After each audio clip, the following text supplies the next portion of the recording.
se retrouve pour une nouvelle vidéo. Ça sera sur les meilleures bases en GDC pour les HDV 8, 9 et 10. J'ai sélectionné les deux meilleures bases selon moi pour chaque niveau d'HDV. Alors pour les HDV 8, la première base que j'ai sélectionnée, c'est une base où vraiment anti 3 étoiles, quoi. C'est de plus en plus populaire sur les HDV 8. Avant c'était surtout HDV 9 et 10. Car là, comme on peut le voir, l'hôtel de ville est très bien protégé avec les 3 Tesla et toutes les bombes, donc niveau cochon et Joe Wipe, c'est-à-dire Golem PK, c'est quasiment impossible, quoi. Et même niveau ballon, si on attaque en aérien, les 3 anti-aériens sont bien centrés en triangle, donc en général le 3 étoiles est très très compliqué. Si on part du principe qu'un HDV8 attaque un HDV8, c'est quasiment impossible. Le seul petit bémol, c'est que je mettrai rien dans les coins, les cabanes d'ouvriers, les réservoirs, tout ça, je le collerai au village pour pas qu'on vide le château de clan trop facilement. Alors, la deuxième base, elle, c'est ma préférée, je la trouve franchement géniale pour les HDV8, car tout simplement, l'HDV est quasiment imprenable, tout simplement parce que les réservoirs d'élixir, d'or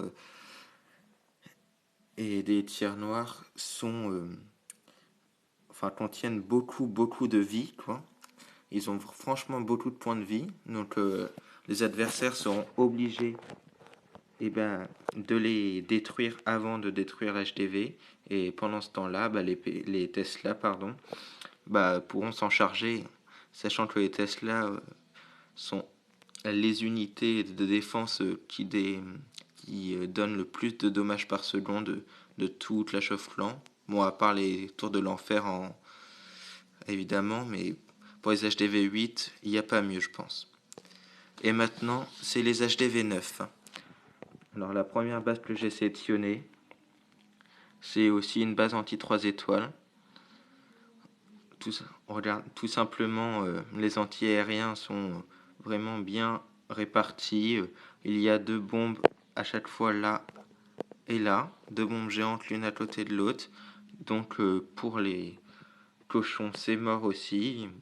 Les Tesla protègent bien le nord et le sud, donc ils sont obligés d'attaquer par les 2 autres côtés. Il y a les Arc Hits aussi qui protègent est et ouest, donc ce village est franchement bien défendu.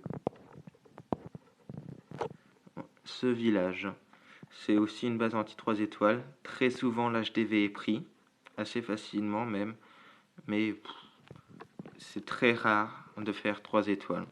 Il y a 2 bombes géantes ici et ici, elles sont collées. Donc pour les attaques au cochon, c'est quasiment infaisable, ils se font éliminer très vite. On voit de ce côté-là tous les réservoirs, comme je vous l'ai dit tout à l'heure, ils contiennent beaucoup de vie. Donc ils vont surtout être attaqués par l'Est.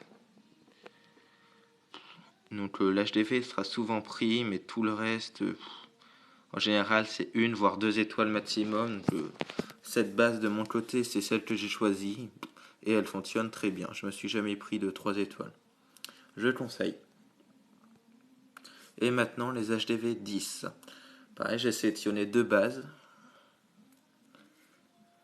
Alors, pour la première base, les 2 TDE vraiment collés à l'HDV, et les Tesla aussi vraiment pour protéger l'hôtel de ville, quoi. Car sur une guerre, c'est souvent ça peut jouer à si l'adversaire fait 3 étoiles ou pas sur un village. Donc cette base, c'est vraiment pour protéger l'HDV.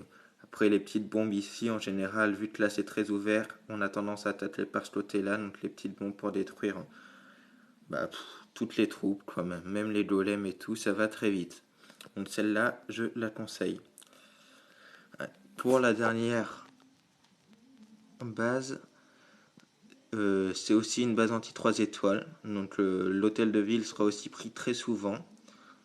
Mais juste derrière l'HDV, il y aura la tour de l'enfer, les Tesla, tout ça, qui défendront bien l'HDV. Donc en général, ils auront tendance à attaquer par là. Mais vu comment l'HDV est protégé, ils l'auront en général, mais la plupart de leurs troupes se feront tuer. Donc pareil, c'est très compliqué de faire un 3 étoiles dessus. Cette base, selon moi, c'est la meilleure base pour les HDV 10. Merci beaucoup, c'était Alpha, vous pouvez vous abonner.